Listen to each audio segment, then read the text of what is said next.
Dieu de tous les jours, Marc Thomas. Bonjour à vous toutes et à vous tous, chers amis auditeurs. J'intitule mon émission d'aujourd'hui « Du bonheur pour tous ». Je vous entends dire ainsi seulement, dans une période troublée, dans une période difficile, dans une période d'incertitude, si seulement il y avait du bonheur pour tous. J'intitule cette émission ainsi parce que l'évangile de la liturgie de ce dimanche 16 février est celui des béatitudes. C'est le cœur du message du Christ. Alors si le bonheur n'est pas possible pour tous, à quoi ça servirait de croire au message du Christ? Je vous propose aujourd'hui de réfléchir plutôt comment y croire et comment en vivre vraiment. Les paroles du Christ dans l'Évangile ne sont pas des félicitations ni des jugements. Il dit à la fois « Heureux vous les pauvres et quel malheur pour vous les riches ». Ce ne sont ni des bons points ni des menaces, ce sont seulement des constats. Car ici Jésus ne transmet pas un enseignement, mais il regarde autour de lui et il nous partage ce qu'il voit. Il me semble que le regard de Jésus sur les femmes et les hommes qui l'entourent, sur leur bonheur et sur leur malheur, peut nous en apprendre beaucoup sur nous et sur toutes celles et ceux qui nous entourent aujourd'hui. C'est en effet devant la foule des hommes et des femmes qui venaient écouter sa parole et devant ses disciples que Jésus s'assied, les regarde et dit, en les regardant, « Heureux vous les pauvres ». À nous aussi aujourd'hui, il dit cette parole, « Heureux vous les pauvres ». Comme les foules que Jésus regarde, nous nous sentons nous aussi bien souvent pauvres de bien, ou pauvres de cœur, pauvres de moyens pour changer des situations difficiles. Heureux vous qui avez faim maintenant, dit Jésus. Comme les foules que Jésus regarde, nous sommes aussi affamés maintenant. Faim de pain, de liberté, de justice, d'espoir, faim de pouvoir respirer enfin sans masque, faim d'être enfin rassurés et délivrés des incertitudes de l'époque qui pèsent sur notre santé et sur notre avenir. Heureux vous qui pleurez maintenant, dit Jésus. Comme les foules que Jésus regarde, nous pleurons aussi souvent nos déceptions, nos échecs, nos deuils. Nous pleurons nos relations blessées et blessantes. Nous pleurons nos ruptures et nos incompréhensions. Et Jésus continue, « Heureux êtes-vous quand les hommes vous haïssent et vous excluent. » Comme les foules que Jésus regarde, nous subissons nous aussi l'insulte, la moquerie, la haine. Nous sommes blessés par des jugements et des reproches. Nous souffrons des incompréhensions, des conflits, de la violence. Mais dites-moi, toutes ces situations difficiles à vivre, qu'ont-elles à voir avec le bonheur? Est-ce que Jésus ne va pas un peu vite à dire « Heureux, vous les pauvres, heureux, vous qui avez faim, qui pleurez, et encore plus, heureux êtes-vous si on vous insulte et si on vous persécute ?» Et pourtant jamais Jésus n'a voulu justifier la souffrance, bien au contraire.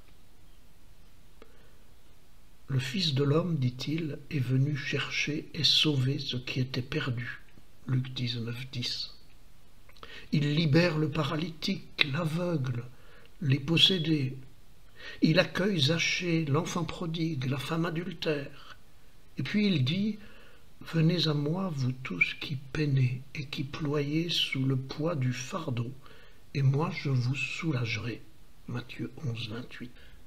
Alors, que veut dire Jésus quand il proclame « Bienheureux les pauvres, les affamés, ceux qui pleurent et sont persécutés » Eh bien, avant d'y répondre, ou plutôt pour commencer à y répondre, je vous propose d'écouter le chant de Christophe Mahé, « Il est où le bonheur ?» Écoutez bien. Il est où le bonheur? Il est où? Il est où? Il est où le bonheur? Il est où? Il est où? J'ai fait l'amour, j'ai fait la manche, j'attendais d'être heureux. J'ai fait des chansons, j'ai fait des enfants, j'ai fait au mieux. J'ai fait la gueule, j'ai fait semblant, on fait comme on peut. J'ai fait le con, c'est vrai, j'ai fait la fête, ouais. Je croyais être heureux, mais y a tous ces soirs sans pote, quand personne sonne et ne vient.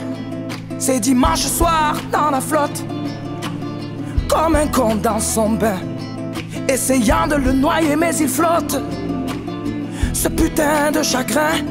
Alors je me chante mes plus belles notes et ça ira mieux demain. Il est où le bonheur? Il est où? Il est où? Il est où le bonheur? Il est où? Il est où?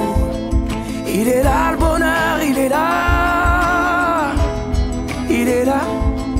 Il est là le bonheur, il est là. Il est là.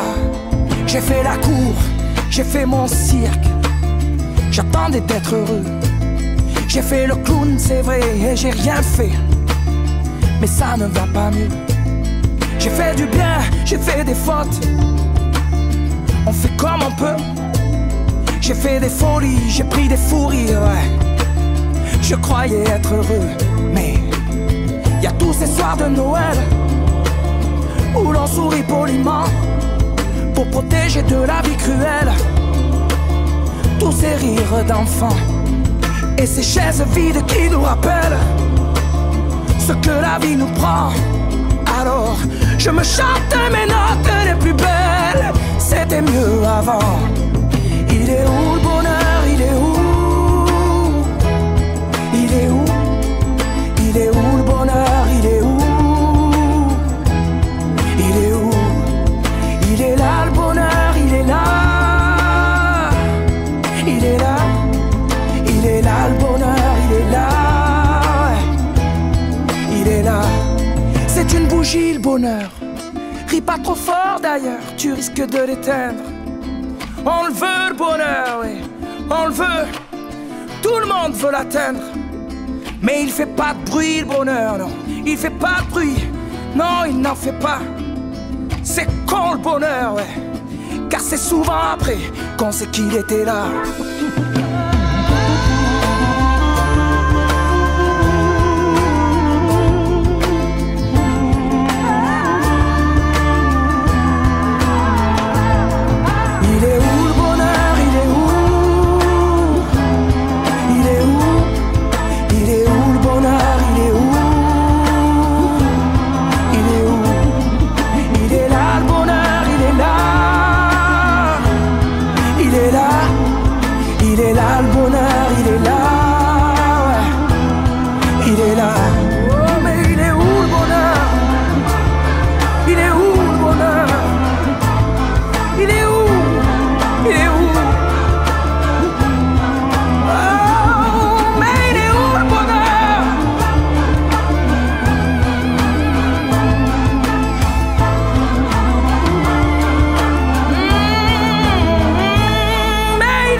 Il est là, mais il est là. Le bonheur, il est là, il est là.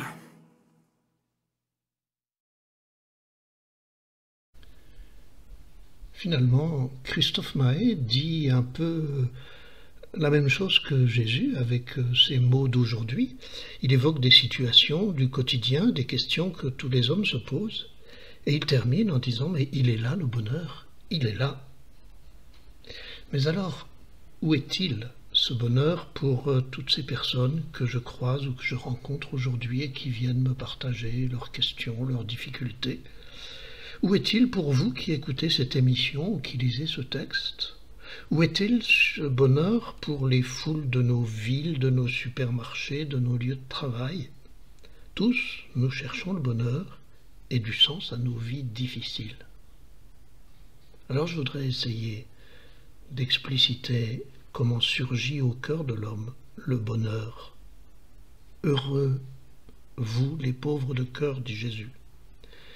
Alors il ne s'agit pas des miséreux ni des misérables qu'il faut toujours sortir de là, mais de ceux qui sont décapés et dépouillés de tout ce qui les englue. Ne sommes-nous pas heureux quand nous avons réussi à nous libérer de ce qui nous maintenait attachés, le tabac, l'alcool, les relations toxiques, un métier qui ne nous convenait pas? Nous en sortons parfois pauvres et labourés, mais libres et capables d'inventer. C'est ça les pauvres de cœur. Heureux vous qui pleurez maintenant. Alors pas les pleurnicheurs qui se plaignent tout le temps ou se battent la coulpe, mais ceux qui se laissent toucher et émouvoir par un petit rien. Ne sommes-nous pas heureux quand nous pleurons d'émotion ou d'amour, quand nous avons la larme à l'œil ou que nous sommes bouleversés en tendant la main à une personne qui souffre? Ne sommes-nous pas heureux quand nos larmes nous vident et nous lavent d'une épreuve traversée? Heureux, vous qui pleurez maintenant. Heureux, vous qui avez faim et soif de la justice. Alors pas les revanchards ni les dénonciateurs qui accusent sans proposer, mais ceux qui ne cessent de chercher la justesse, l'ajustement, l'équité. Ne sommes-nous pas heureux quand nous avons donné notre énergie et notre temps pour défendre ou protéger une personne blessée? Ne sommes-nous pas heureux quand nous avons rejoint des groupes ou des mouvements qui s'engagent et s'expriment pour restaurer la justice? Ne sommes-nous pas heureux quand nous avons réussi à partager équitablement dans nos familles? Heureux, vous qui avez faim et soif de justice. Heureux êtes-vous si l'on vous insulte, si l'on vous persécute, si l'on dit faussement toutes sortes de mal contre vous à cause de moi.